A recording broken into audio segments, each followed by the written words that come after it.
or sand pasting. Materials required: colors Flour, or maida, fevicol or glue. Begin by coloring the picture.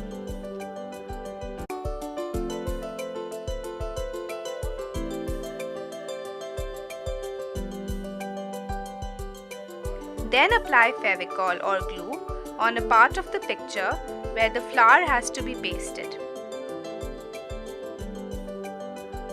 Sprinkle some flour on the glued part.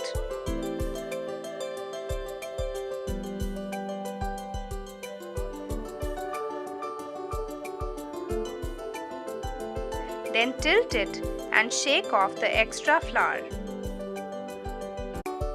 Your flower pasting is ready. You can paste sand and mud also following the same steps.